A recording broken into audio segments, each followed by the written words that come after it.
Bonsoir, je suis la prophétesse Pascale Domoro. J'exerce dans le ministère de guérison et de miracle.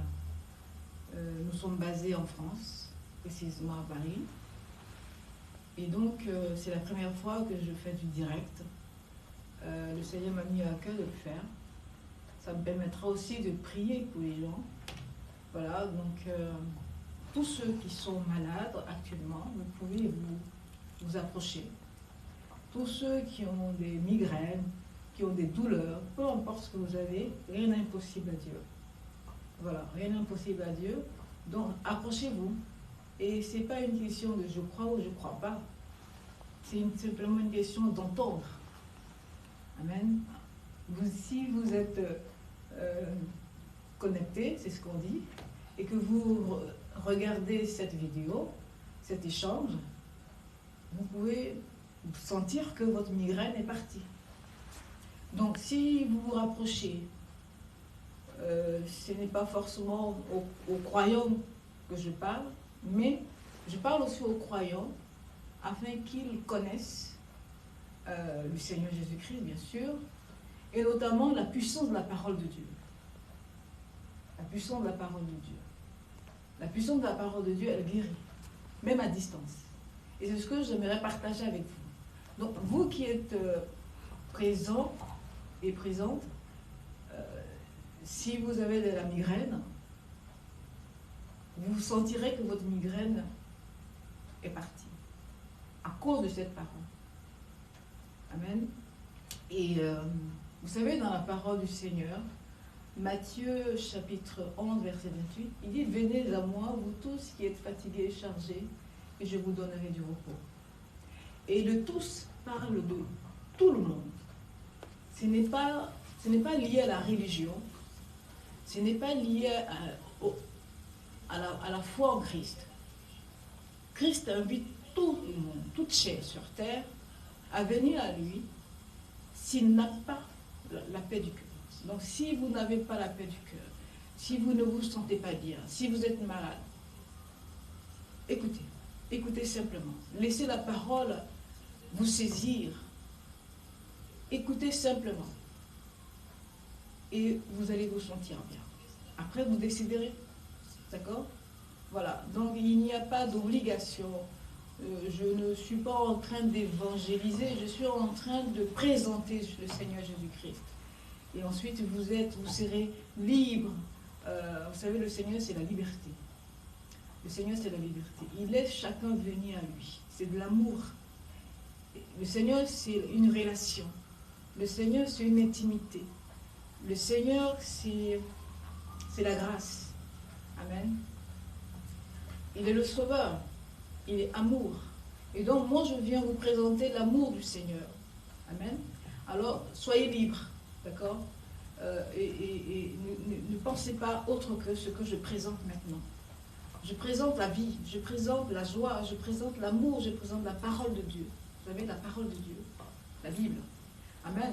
Et cette parole que je vais présenter de façon simple et accessible va vous apporter du bien, j'en suis sûre. Parce que c'est avec elle que j'apporte la guérison, j'apporte la paix, j'apporte la tranquillité. Donc, et même, il m'arrive d'aller vers des personnes qui n'ont pas forcément la foi en Christ, qui ont d'autres foi, et je prie pour eux. Et le Seigneur les touche et les guérit. Alors, aujourd'hui, comme désormais, ne vous abstenez pas de recevoir. D'accord? Voilà, venez à moi, vous tous qui êtes fatigués et chargés, je vous donnerai du repos. Ce n'est pas marqué tous chrétiens, c'est marqué tous. Vous savez, tous, tout homme, toute personne qui a besoin à l'instant de quelque chose de Dieu. Amen. On reçoit toutes choses, c'est vrai, à cause de Christ. Amen. Et aujourd'hui, vous allez recevoir la bonté de Dieu à cause de Christ. Et Christ n'est pas une religion, mais c'est une relation. Et alors, j'aimerais partager avec vous le passage dans le livre de Genèse, Genèse chapitre 22. Amen. On nous parle d'Abraham et le sacrifice du fils d'Abraham. Alors, je vais vous parler selon l'inspiration du Seigneur. et sur un sujet, sur un thème. Et le thème, c'est entendre la voix de Dieu avant d'agir. Amen. Le Seigneur va nous donner des révélations dans ce passage. Et que vous soyez chrétien ou pas, cela va vous amener à comprendre certaines choses dans votre vie et à pouvoir avancer et à pouvoir soit reculer sur des choses, sur des décisions que vous avez voulu prendre émotionnellement. Amen. Parce que forcément, les émotions amènent forcément à l'échec parfois ou au chagrin. Amen. Et parfois, on peut agir mal et parfois, c'est ce qui attire l'échec ou les blocages. Amen. Ou le mal ou la maladie. Et ensuite, si on a le temps, je pourrais prier par rapport à ce que vous écrivez et prier pour les personnes qui sont malades, qui sont actuellement couchées ou qui ont des migraines par rapport à ce que vous allez noter et vous allez sentir que même à distance, celui dont je parle va vous toucher. Et il ne va pas vous toucher parce que vous êtes chrétien. Il va vous toucher parce que même vous ne croyez pas et que vous étiez connecté et que vous étiez à l'écoute. Amen. Voilà. Alors, merci d'être là. Merci de participer, de partager ce temps de parole avec nous. Amen. Voilà, nous sommes en France et vous êtes partout dans le monde entier. Et c'est très intéressant parce que nous partageons l'amour. L'amour. Amen. Et donc, je vais lire ce passage dans la Bible. La Bible, la parole de Dieu va vous apporter quelque chose en vous, sur vous et avec vous. Amen. C'est une grâce de Dieu, de l'éternel Dieu, qui nous a laissé un moyen de pouvoir nous orienter dans la vie.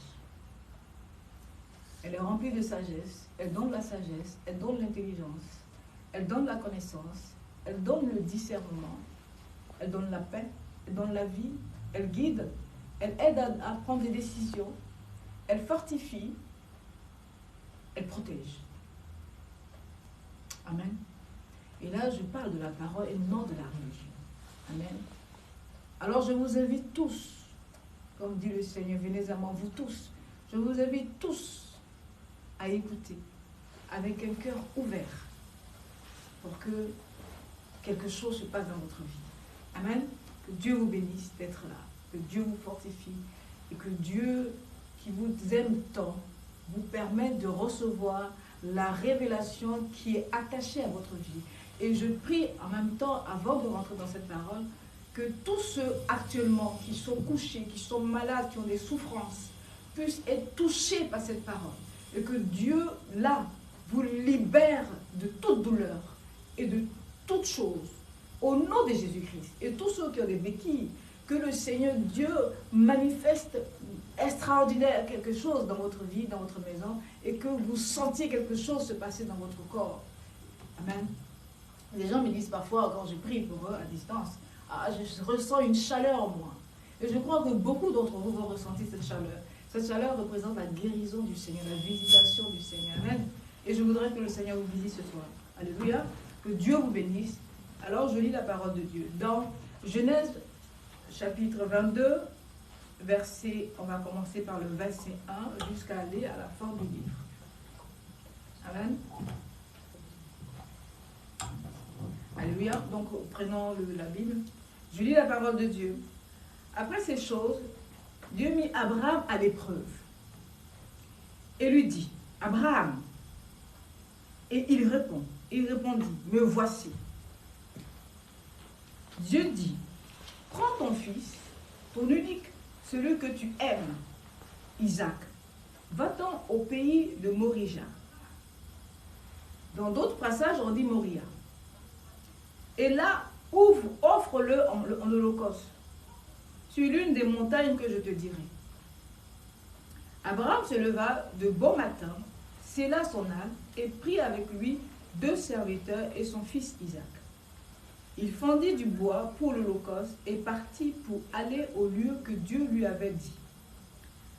Le 3e jour, Abraham levant les yeux, vit le lieu de loin. Et Abraham dit à ses serviteurs, restez ici avec l'âne, moi et le jeune homme, nous irons jusqu'à là pour adorer et nous reviendrons auprès de vous. Abraham prit le bois pour l'holocauste, le chargea sur son fils et porta dans sa main le feu et le couteau. Et ils marchaient tous deux ensemble. Alors Isaac parla à Abraham, son père, et dit, mon père. Et il lui répondit, mais voici mon fils. Isaac reprit, voici le feu et le bois. Mais où est l'agneau pour l'holocauste? Abraham répondit, mon fils, Dieu se pourvoira lui-même de l'agneau pour l'holocauste. Et ils marchaient tous deux ensemble. Lorsqu'il fut arrivé au lieu que Dieu lui avait dit, Abraham y éleva un autel et rangea le bois. Il lia son fils Isaac et le mit sur l'autel par-dessus le bois. Puis Abraham étendit la main et prit le couteau pour égorger son fils. Alors l'ange de l'Éternel l'appela des cieux et dit, Abraham, Abraham! Et il répondit, me voici. Et l'ange dit, n'avance pas ta main sur l'enfant et ne lui fais rien, car je sais maintenant que tu crains Dieu et que tu ne m'as pas refusé ton fils, ton unique. Amen. Abraham leva les yeux et vit derrière lui un bélier retenu dans un buisson par les cornes. Et Abraham alla prendre le bélier et l'offrit en holocauste à la place de son fils. Abraham donna à ce lieu le nom de Yahvé-Jiré. C'est pourquoi l'on dit aujourd'hui à la montagne de l'Éternel, il pourvoira. Alléluia. Ça devait être une épreuve et non pas une tentation. Non pas une tuerie, mais une épreuve. Alléluia. La Bible dit que Abraham, dès qu'il a reçu l'ordre du Seigneur, il n'a pas tardé. Il n'a pas tardé tellement il avait confiance dans le Seigneur. Il n'a pas tardé, il n'a pas raisonné. Il ne s'est pas posé des questions, il a eu confiance dans le Seigneur. Amen. Alors, il n'a pas dit à sa femme non plus, il n'a pas dit à son épouse. C'était un secret en lui-même, entre lui et Dieu. Donc, son épouse ne savait pas.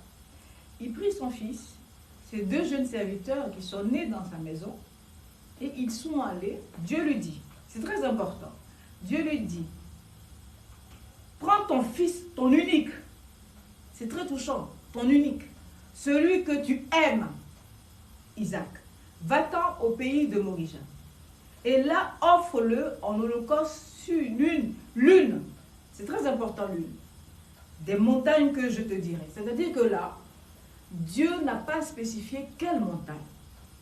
Il a demandé simplement à Abraham de partir au pays de Morija. Et là, il va lui indiquer la montagne sur laquelle il va bâtir l'autel pour le sacrifice. Et donc sacrifier son fils. Vous comprenez?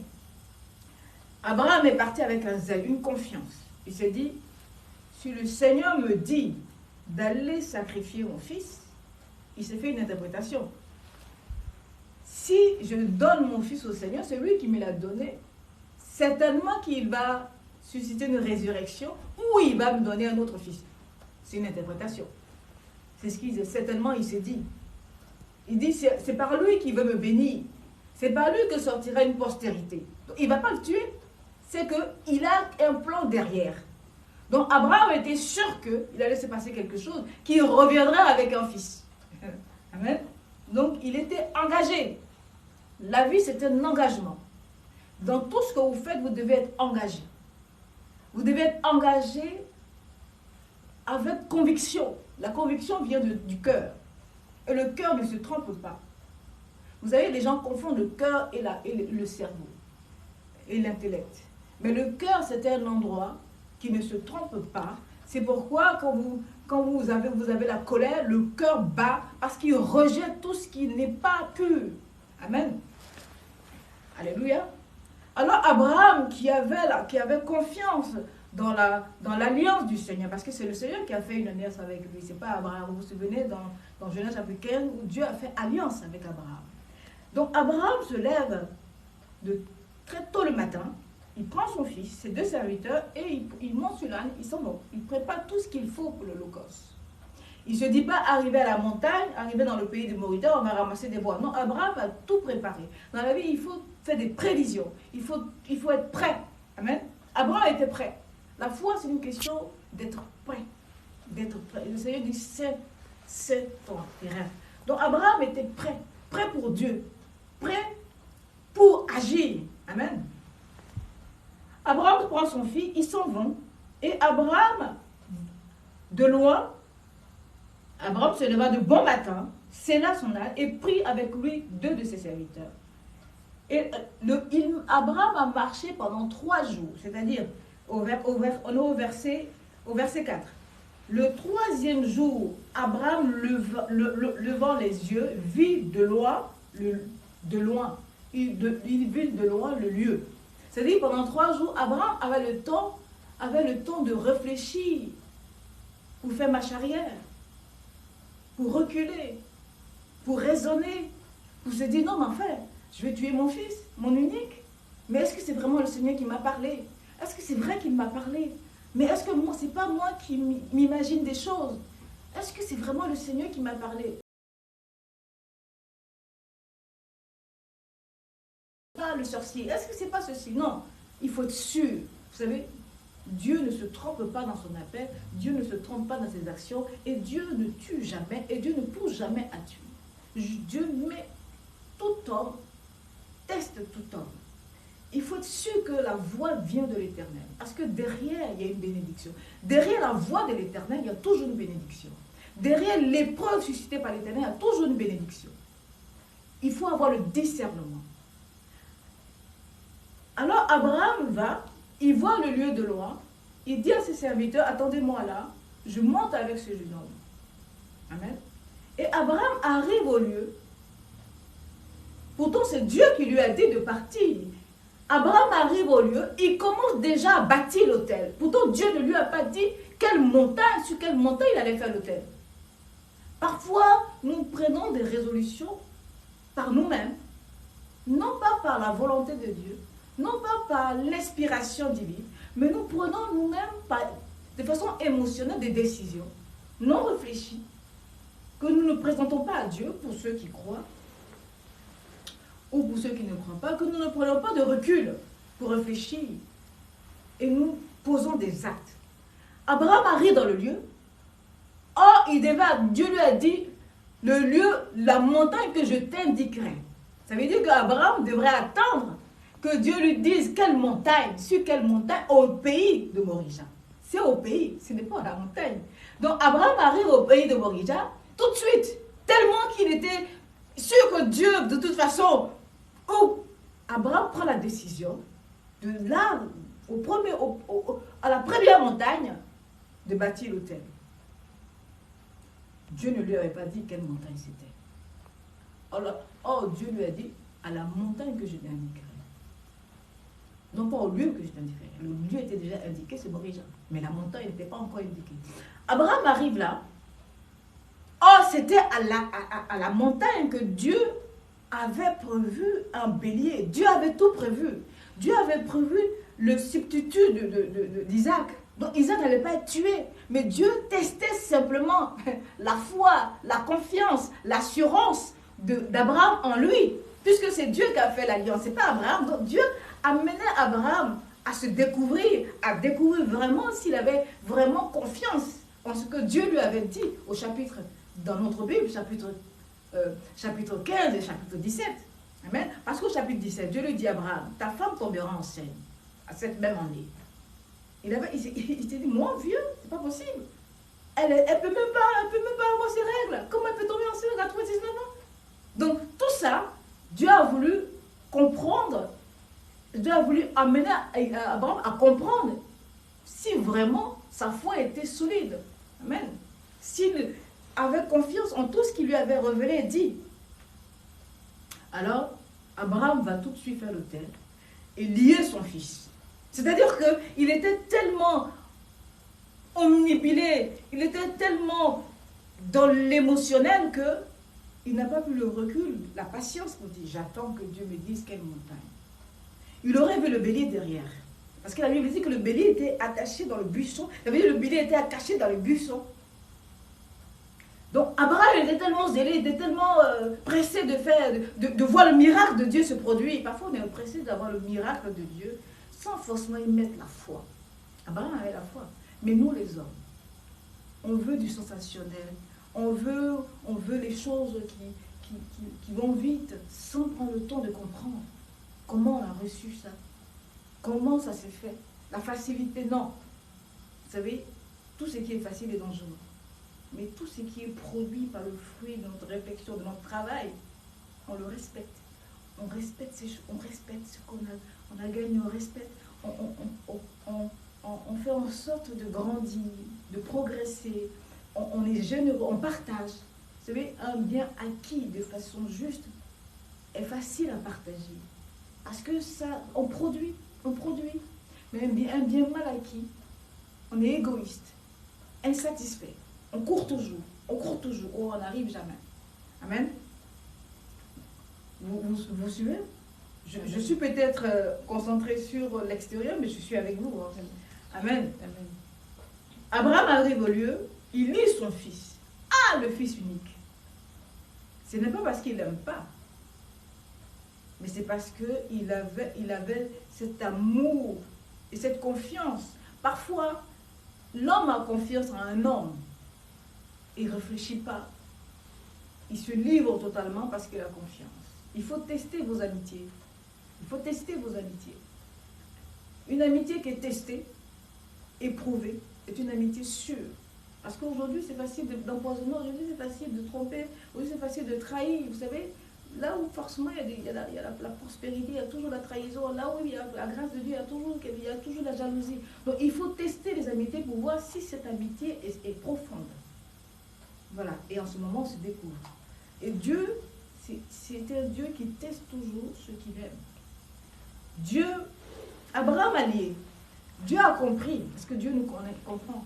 Abraham a lié son fils. Il a commencé. Il a pris le couteau. Il a levé le couteau, prêt à tuer. Prêt à égorger comme un agneau. Amen. Mais Dieu avait tout prévu. Amen. Dieu a tout prévu dans votre vie. Dieu a tout mis de côté avant même que vous soyez conçus dans le ventre de votre mère. Dieu avait établi un programme dans votre vie. Un programme de bonheur. Un programme de guérison. Un programme de santé. Un programme d'élévation. Un programme de réussite. Un programme de vie. Vous savez, à l'époque, les gens vivaient jusqu'à 900 ans. On n'a pas beaucoup de temps pour rentrer dans les détails de la Bible. Mais vous comprendrez qu'à l'époque, les gens vivaient jusqu'à 900 ans. Mais c'est à cause de nos mauvaises actions et que l'âge s'est réduit. C'est réduit. Vous avez dans le chapitre de Genèse, chapitre 6, où Dieu dit que mon esprit ne va plus demeurer dans l'homme à plus de 120 ans. Amen. Donc l'homme, selon Genèse chapitre 6, verset 3, l'homme est maintenant limité à 120 ans. C'est-à-dire qu'on peut aller au-delà de 120 ans. Amen. Et quand vous allez dans le psaume 80 ou 85, où Moïse propose à Dieu 80 ans pour les robustes et 87 ans pour les faibles. Vous voyez que l'homme, Moïse est un homme, il propose bas, or Dieu propose 120 ans. Donc Dieu propose toujours à l'homme la vie. Dieu propose toujours à l'homme la santé. Dieu propose toujours à l'homme de réussir. Vous savez, Dieu, il est saint. Amen. Dieu, il est saint. Je pourrais vous dire où Dieu allait chercher Abraham et comment Dieu a trouvé Abraham. Amen. Avant Abraham, Dieu travaillait avec d'autres peuples. Dieu travaille avec l'Égypte. Amen. Et pourquoi Dieu s'est tourné vers Abraham? Je peux encore vous dire cela, mais ça serait très long. Et on n'a pas beaucoup de temps. Mais Dieu a regardé le cœur d'Abraham. La Bible dit qu'à Ur-Chaldée, Abraham priait. Il priait le Dieu de lune, le Dieu de soleil. Il pensait que c'était Dieu. Mais pour lui, il parlait à Dieu créateur. Il parlait au Dieu créateur. Pendant que les autres priaient, il parlait aux amulettes, aux bois, aux pierres, tout ce que vous voulez. Tout ce que Dieu a créé. Je vous dis, vaut mieux adorer le créateur que la créature. Abraham avait compris qu'il y avait un Dieu, mais il ne le connaissait pas. Et Dieu s'est révélé à Abraham au travers de sa voix. Dieu a appelé Abraham dans sa prière. Et lui a fait des promesses. Et Abraham a cru à la promesse de Dieu. Et Abraham a posé l'autel. Dieu a dit à Abraham, quitte le pays de ton père Charan. Parce que quand son père a quitté Ur-Chaldée avec ses enfants, ils sont venus stationner à Charan, qui représente aujourd'hui la Syrie. Et là, ils se sont installés. Et après le décès de son papa, amen, Dieu a appelé Abraham pour dire, Abraham, quitte la maison de ton père et va au lieu que je t'indiquerai. Amen. C'est long si je rentre dans tous ces détails, mais j'aimerais me centrer sur ce passage-là. Donc Dieu a appelé Abraham de très loin. C'est ainsi que Dieu peut-être sa main est sur vous. On ne sait pas. Vous savez, nul ne sait. Dieu seul sait. C'est Dieu qui aime. Dieu peut transformer. Vous savez, Dieu a transformé Gédéon. Gédéon était un homme faible. Il n'avait pas confiance en lui. Puisqu'ils étaient persécutés. Ils étaient persécutés par les Madianites. Donc, il n'avait plus confiance en lui. Il doutait de lui. Il disait de sa capacité. Et Dieu dit, toi, Gédéon, c'est toi que je choisis. Et Gédéon dit, moi? Et puis, si c'est moi que tu choisis, alors, là où j'ai posé, là, il faut qu'il y ait de la lumière. Et Dieu lui a montré, lui a exprimé, a répondu au test qu'il a fait à Dieu. Et Dieu a compris que c'était Dieu qui l'appelait pour délivrer son peuple. Donc Dieu a toujours un projet de bonheur. Je peux encore vous parler de Joseph. Hein? Bon, alors Dieu a un projet dans votre vie. Peu importe ce que vous avez fait, peu importe où vous êtes, peu importe ce que vous êtes, Dieu ne vous regarde pas comme vous vous regardez ou comme les hommes vous regardent. Dieu vous regarde selon lui, son image. Il vous aime, peu importe. Vous savez, la Bible dit qu'à la crucifixion, le Seigneur était sur la croix. Je vais revenir à ce passage, mais c'est important de vous faire comprendre l'amour illimité, infini de Dieu pour vous. Vous comprenez? Pour vous. Qu'on vous dise que vous êtes mauvais, qu'on vous dise que vous êtes ceci, vous êtes cela. Dieu ne regarde pas ça. Pour Dieu, vous êtes parfait. Pour Dieu, vous êtes la prunelle de ses yeux. Vous êtes important. Il vous a fait dans le ventre de votre mère. Donc vous êtes important. Vous comprenez? Peu importe. Vous êtes important pour Dieu. Donc il ne peut pas accepter que vous soyez dans cet état malade, ou que vous soyez dans cet état sans travail, que vous soyez dans cet état limité. Non. Que vous soyez troublé, que vous n'ayez pas la paix. Non. Il dit, je vous laisse la paix. Je vous donne ma paix. Ne soyez point troublés ni alarmés. Croyez en Dieu et croyez en moi. Vous savez, dans le livre de Jean, chapitre 14, verset 25. Alors, c'est très important de chercher à comprendre Dieu et de chercher à connaître Dieu. Lorsqu'on connaît Dieu dans sa parole, lorsqu'on cherche à la connaissance de Dieu, on arrive à comprendre certaines choses qui nous arrivent. Amen. Abraham lit son fils. Et au moment où il était prêt à égorger, Dieu l'appelle du ciel. Amen. Abraham entend la voix du ciel. Si Abraham n'avait pas entendu cette voix, Abraham aurait commis une mauvaise action. Alléluia. Si Abraham n'avait pas entendu cette voix, Abraham aurait commis une mauvaise action. Si nous n'attendons pas la voix de Dieu, alors nous allons à chaque fois poser des mauvaises actions. Alléluia. La voix de Dieu. Nous devons attendre la voix, c'est-à-dire la parole. La parole. Alors tu vas me dire, mais est-ce que moi, comment je vais faire pour attendre la voix de Dieu? Tu attendras la voix de Dieu dans la parole et dans la prière. Amen. Élie était un homme de prière. Il n'est pas né homme de prière dans le ventre de sa mère. Il est devenu un homme de prière. C'est une question d'aimer son Créateur. Ouvre ton cœur, ouvrez votre cœur. Ce n'est pas « je suis religieux ». Le Seigneur ne cherche pas des religieux. Vous comprenez? Dieu dit à Élie, Élie qui vient se plaindre. Élie n'est pas un homme religieux, Élie est un homme d'action. Le prophète Élie. Élie vient dire au Seigneur, on nous cherche pour nous tuer. On a tué tes prophètes. Il n'y a que moi. Et le Seigneur dit à Élie, j'ai mis 7000 prophètes, 7000 qui n'ont pas fléchi genoux devant Baal. Amen. Donc Dieu ne cherche pas des religieux. Dieu cherche les gens qui ont le cœur. Qui ont le cœur. On ne force pas d'aimer le Seigneur. On s'ouvre au Seigneur. Le Seigneur sait ce qu'il va faire de toi et ce qu'il veut faire de toi. Le Seigneur sait pourquoi. Pourquoi vous vivez encore. Quand je parle de vous, je vous vois individuellement. Le Seigneur sait pourquoi vous êtes là sur terre. Pourquoi vous respirez encore. Vous savez, la respiration, c'est un miracle. On se lève le matin, et puis on est debout, on marche. Et puis tout d'un coup, on est affaibli.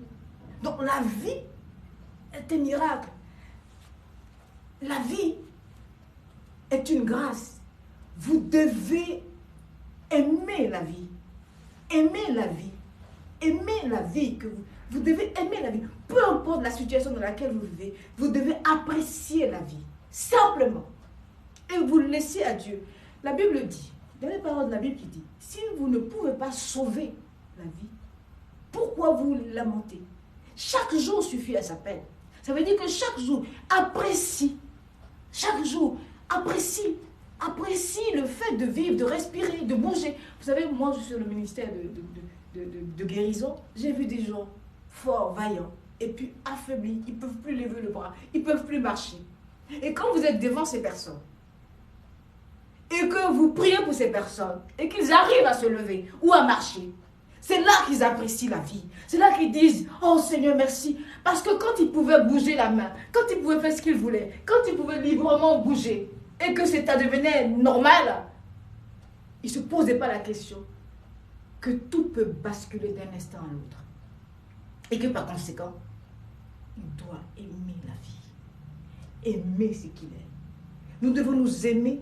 Non pas, je ne parle pas de l'amour de soi, l'estime. Amen. On ne doit pas penser au suicide. On ne doit pas penser à se détruire. On ne doit pas regarder dans les yeux de l'autre pour dire il ne m'aime pas. C'est son affaire. Ce n'est pas votre affaire. C'est lui qui a un problème. Ce n'est pas vous. Vous comprenez? Non, ne dites pas parce que l'autre, dans ses yeux, il est méchant, il ne veut pas vous aimer, mais c'est son affaire. Qu'est-ce qu'il n'aime pas en vous? Il n'aime pas ce qu'il voit de bien en vous. Amen. Il n'aime pas ce qu'il... Vous pensez que tout le monde aimait Abraham? Non. Mais Dieu l'aimait. Et à cause d'Abraham, beaucoup ont été bénis en son époque. Amen. À cause d'Abraham, vous savez, Abimelech. Dieu dit à Abimelech, va vers Abraham, il va prier pour toi et ta maison sera libérée. Et Dieu a fait. Dieu a dit, Abraham était prophète. Vous êtes prophète de Dieu. Amen. Parce que l'Esprit du Seigneur est en vous. Vous avez la parole puissante. Vous ne devez pas avoir de mauvaises paroles sur vous. Amen. Abraham, avec cette conviction, et donc dépassé par la conviction en Dieu, il a failli poser une mauvaise action. Mais Dieu savait cela. Parce que Dieu dit dans sa parole, je sais maintenant que tu me crains. Et que tu n'as pas refusé de me donner ton fils. Il dit, regarde derrière, dans le buisson. Amen. Dieu a tout préparé pour votre vie. Laissez le temps au temps. Ne courez pas à marcher. Marchez selon Dieu. Parce que si vous courez, vous risquez de tomber. Amen. Et ce serait dommage. Amen. Or, si vous marchez dans le temps de Dieu, le temps de Dieu est meilleur. Amen. Ce n'est ni trop tard, ni trop tôt. C'est le temps. Et c'est là que Dieu bénit. Et c'est là que Dieu a rendez-vous avec vous. C'est Dieu qui est venu vers Abraham pour dire, Abraham, va au pays de Morija. Ce n'est pas Abraham qui s'est levé.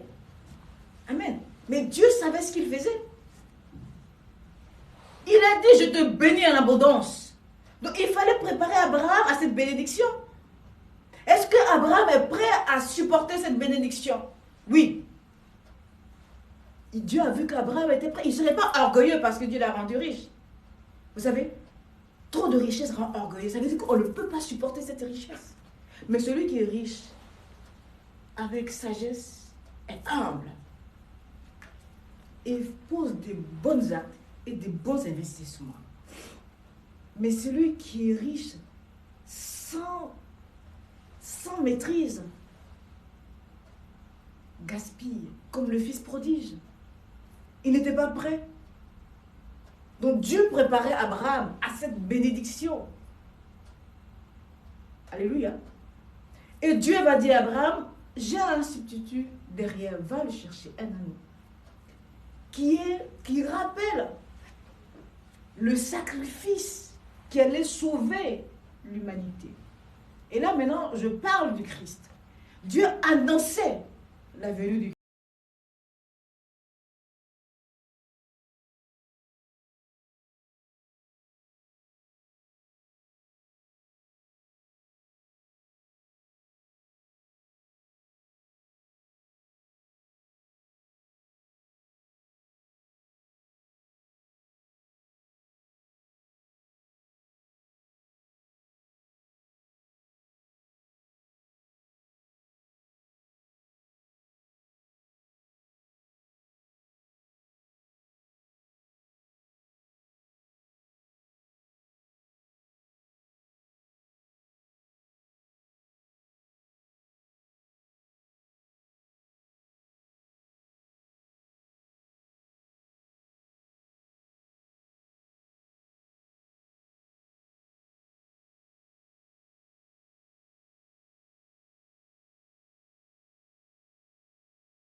prière.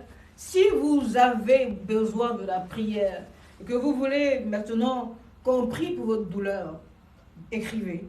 Et on va prier, vous écrivez avec votre nom. Et je vais invoquer le Seigneur. Amen. Parce qu'on est vers, est-ce qu'on est vers la fin de le temps imparti? 55 minutes. Et j'ai fait 55 minutes. Donc il reste quelques minutes. Amen. J'aimerais prier pour vous. Amen. Alors, pour clôturer l'histoire d'Abraham, c'est un homme de foi. Nous sommes tous sortis d'Abraham. Le Seigneur dit dans Genèse chapitre 12 au verset 3, « Toutes les familles de la terre seront bénies en toi. » De grâce, je ne voudrais pas que vous réduisez ce que je dis en entonnoir, en vous focalisant sur tel peuple ou telle nation. Mais je parle de toutes les familles du monde seront bénies en toi.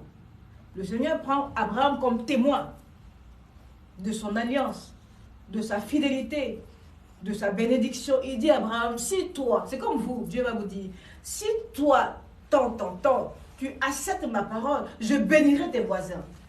Vous comprenez? Voilà, pour que vous puissiez comprendre. Donc, à cause de vous, Dieu peut bénir un étranger. À cause de vous, Dieu peut bénir votre voisin. À cause de vous, Dieu peut bénir vos collègues dans votre travail. À cause de vous, à cause de votre obéissance, à cause de votre fidélité, à cause de votre mode de vie saine. Vous comprenez? Donc Dieu dit à Abraham, si tu obéis à ma volonté, si tu acceptes ce que je te demande, toutes les familles de la terre seront bénies en toi. Et il change le nom d'Abraham. Vous voyez? Des fois, vous portez des noms qui ne vous bénissent pas. Et des fois, les problèmes que vous traversez sont parfois liés à ces choses-là. Parfois, on voit, vous voyez, donc les noms sont prophétiques. Parfois, ça agit dans notre vie. Parce que l'homme est esprit. Vous êtes esprit. Amen. L'homme est esprit. Amen. C'est pourquoi que quand l'homme quitte la terre, son corps reste, mais son âme monte. Et c'est l'âme-là que nous prions, pour lesquelles nous travaillons, pour qu'elle soit sauvée. Et qu'elle soit pure devant Dieu. Alléluia.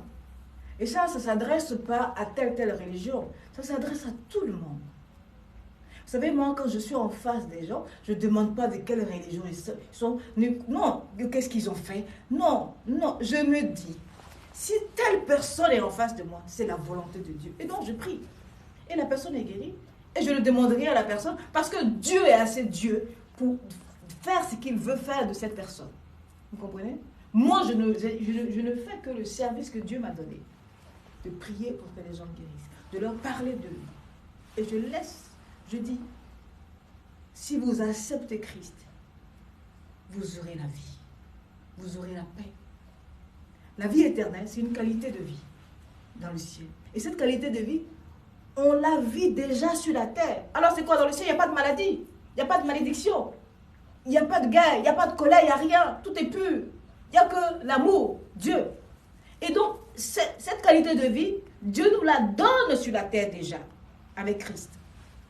Vous aurez la paix du cœur, vous aurez la tranquillité. Personne ne peut vous troubler. Vous allez prospérer, vous allez réussir, vous allez être protégé. C'est ça.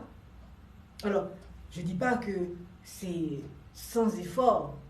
Vous savez, tout ce que Dieu nous demande, c'est aussi conditionné par un mode de comportement et de vie. Vous comprenez? Le Seigneur nous demande simplement de nous donner, c'est-à-dire de nous laisser à lui.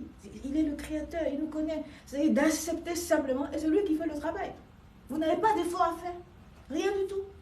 Vous devez simplement lui faire confiance. Vous devez lui faire confiance. Il fera tout. Il vous transformera. Vous serez régénéré. Vous aurez la paix du cœur. Il est Dieu. Dieu esprit. Il est transcendant. Pendant que je vous parle, d'autres vous diront qu'ils ont senti l'esprit. Et d'autres diront, non, je n'ai rien ressenti. La Bible dit, 2 personnes étaient dans le même endroit. Et un a été touché et l'autre il est resté. Vous voyez? Donc c'est une question de cœur. Vous voyez? De cœur. De cœur. Ouvrez votre cœur. Ouvrez votre cœur à l'amour, à la main tendue. L'esprit, on ne peut pas. La Bible dit aux gens de son époque qui s'opposaient un peu à son statut, le Seigneur dit, vous attendez le bruit,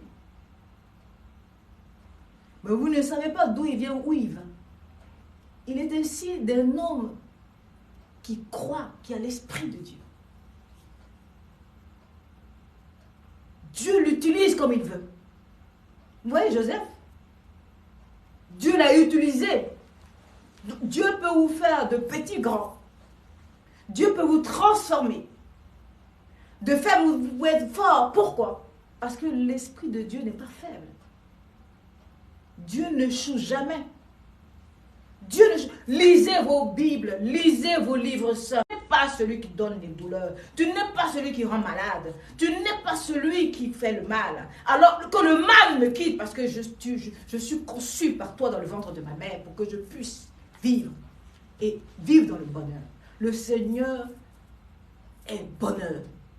Le Seigneur veut votre bonheur. Le Seigneur veut votre joie. Alléluia. Alors, dans le livre que je viens de vous lire, recevez la guérison du Seigneur. Recevez la vie du Seigneur. Recevez la joie du Seigneur. Recevez la guérison du Seigneur. Recevez la transformation du Seigneur. Recevez le don du Seigneur. Et que un substitut vienne vers vous pour changer toutes choses dans votre vie. Que ce soit l'emploi, la guérison, tout ce que votre cœur désire, comme le psaume 37 le dit. Et soyez guéris au nom de Jésus. Comme personne n'a directement demandé une guérison. Donc voilà. J'aime tester l'esprit. Si une personne me dit, j'ai telle douleur, alors cette personne a déjà guéri parce qu'elle a invoqué Dieu. Elle veut témoigner. Et c'est ce genre de témoignage que j'aime. Une personne avoue, j'ai mal, et on prie. Et on fait l'expérience de la présence du Seigneur. Amen. Abraham a fait l'expérience de la présence du Seigneur. Et le Seigneur l'a exaucé. Il est reparti. Il est retourné avec son même fils. Ça veut dire qu'on peut avoir des pensées, mais on n'a pas la pensée de Dieu. Abraham pensait. Abraham spéculait. Abraham imaginait. Mais Abraham n'était pas dans la pensée de Dieu. Dieu avait une autre direction. La direction de Dieu est juste. La direction de Dieu est exacte. La direction de Dieu ne se trompe jamais.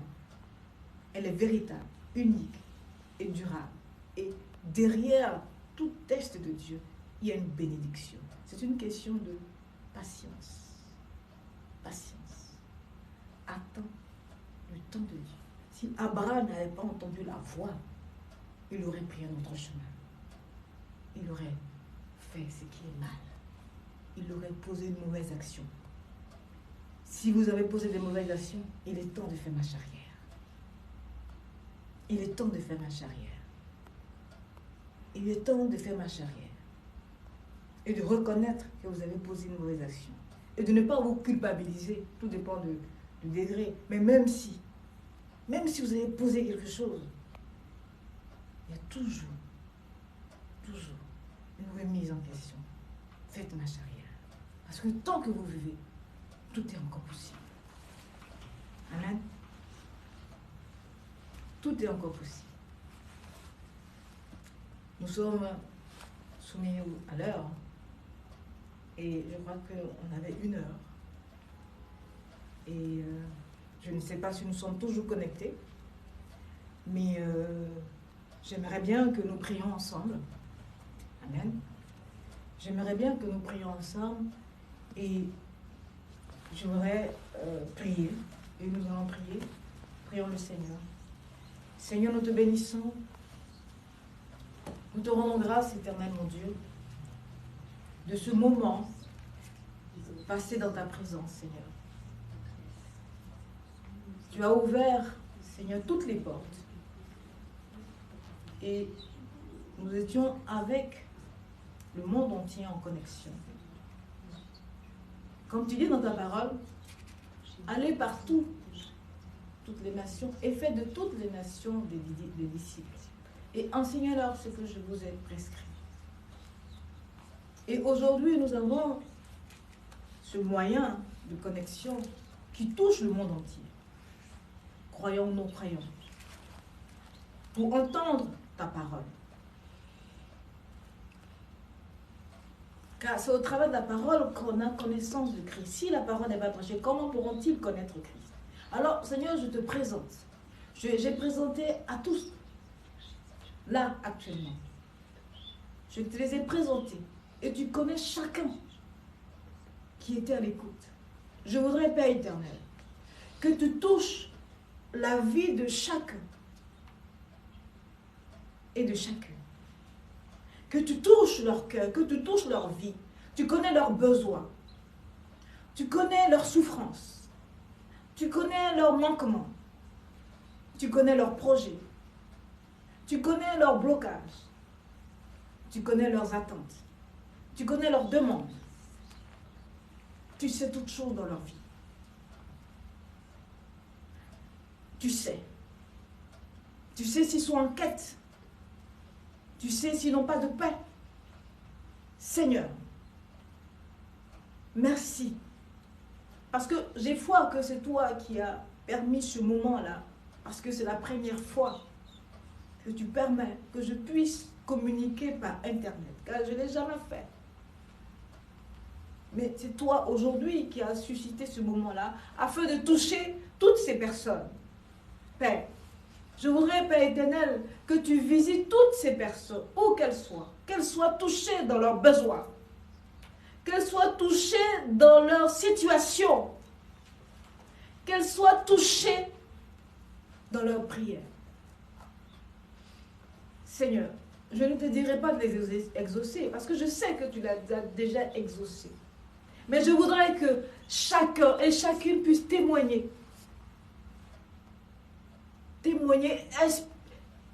et faire l'expérience que tu es un Dieu transcendant, qui n'est pas limité à la présence, mais un Dieu qui est illimité, qui est transcendant, qui est omniprésent, qui est omnipotent, qui est omniscient, qui est capable de toucher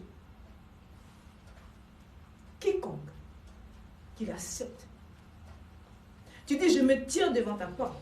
Si tu entends ma voix, que tu ouvres, j'entre et on soupe. Tu veux communiquer à chacun d'eux. C'est pourquoi tu as suscité. Tu n'as pas cherché la religion, tu as cherché le cœur de chacun. Parce que tu sais que chaque personne là a un cœur ouvert et bon. Tu connais la vie de chacun, Père. Tu connais la vie de chacun de nous ici aussi. Élargis nos limites. Élargis leurs limites, leur territoire. Élargis, Seigneur, leurs projets. Et Seigneur, je sais que si tout en bâtit avec l'Éternel, alors l'Éternel donne la réussite. Mais si tout en bâtissant l'Éternel, alors là vient le problème. Alors Père éternel, je voudrais que tu touches le cœur de chacun. Que chacun aille en profondeur de son cœur pour se parler en lui-même et dire, je dois réfléchir à tel projet d'abord. Je dois prendre du temps, je dois prendre du recul. Je saurai, éternel, que tu manifestes dans le cœur. Tu donnes la sagesse dans leur cœur. Tu donnes le temps dans leur cœur. Tu donnes la joie de vie dans leur cœur. Tu donnes la santé dans leur corps. Prions le Seigneur. Je voudrais entendre votre voix ici aussi. Prions le Seigneur. Alléluia. Amen. Que le Seigneur Dieu, il est le Dieu de miracles. Il y a des gens qui ne croient pas aux miracles. Mais moi, j'ai un ministère de miracles. Les gens se lèvent et marchent. Les gens voient. Les gens entendent. Les gens parlent. Il y avait une jeune fille. Elle avait 3 ans. Elle s'appelait Eunice. Elle est née avec une malformation. Sa tête était comme ça.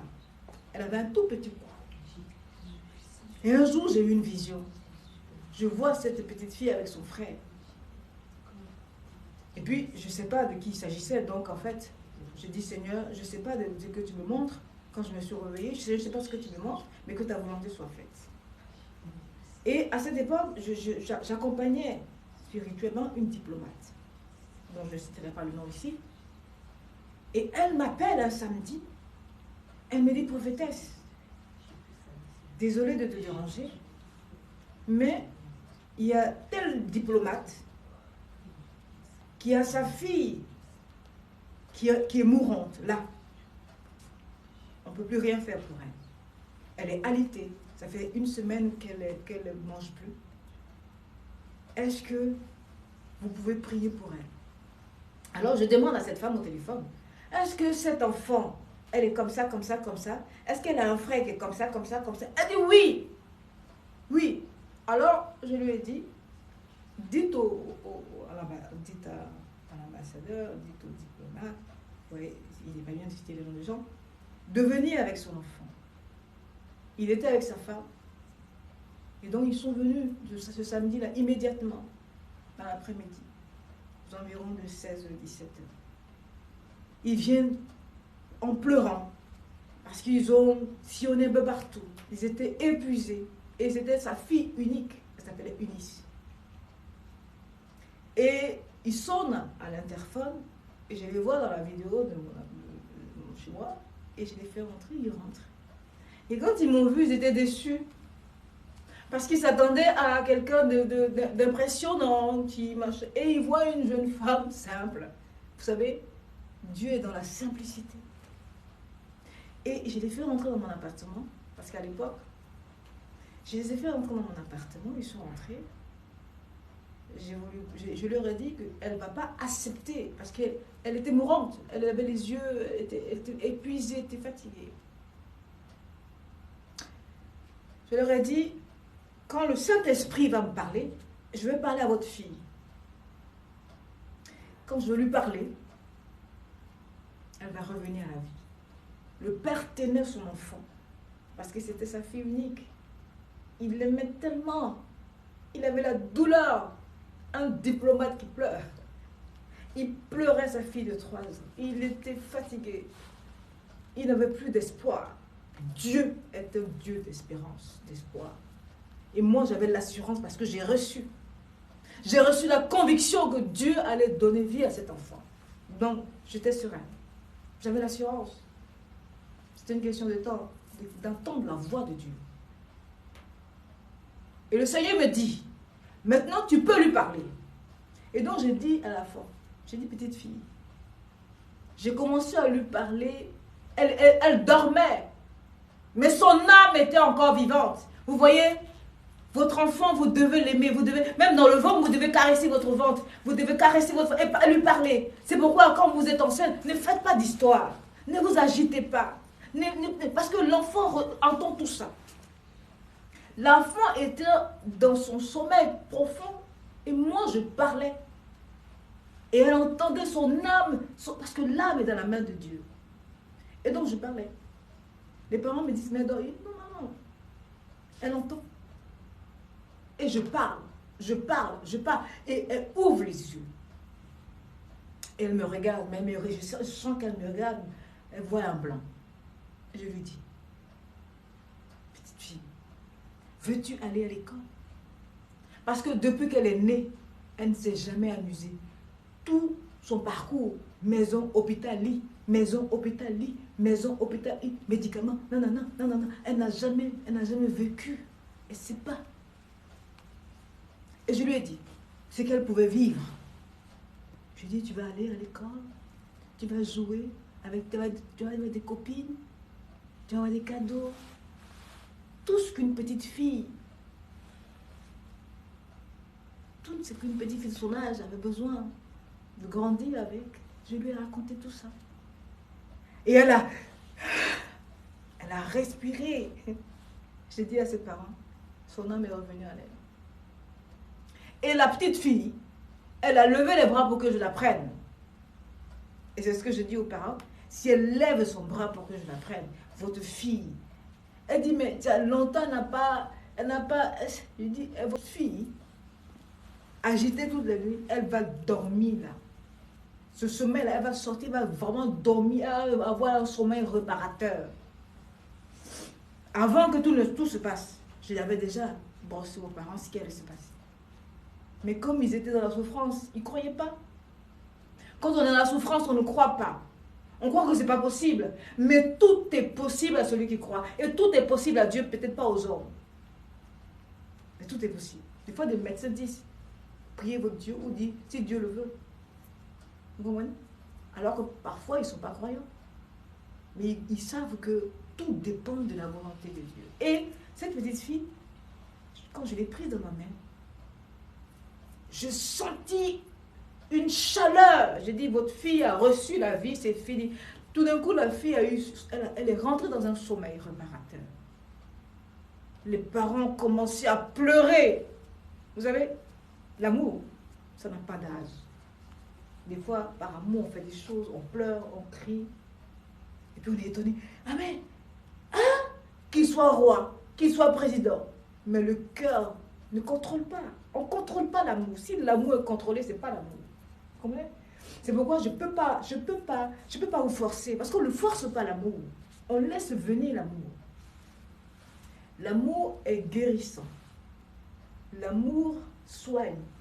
L'amour élève. L'amour restaure. L'amour garde en vie.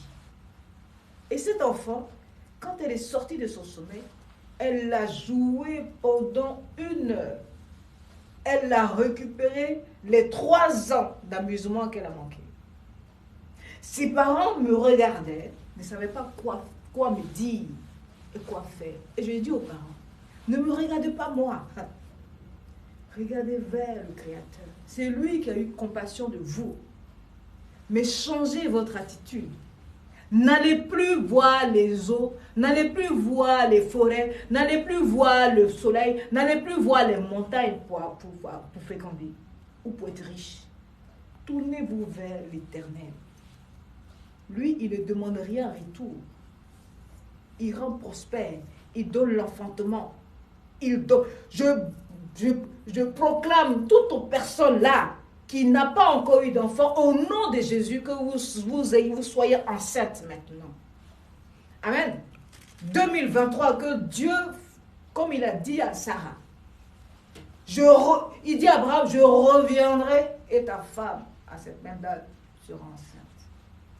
Amen. Que le Seigneur Dieu opère ce miracle-là pour que dans ta maison, tu sois maman. Amen.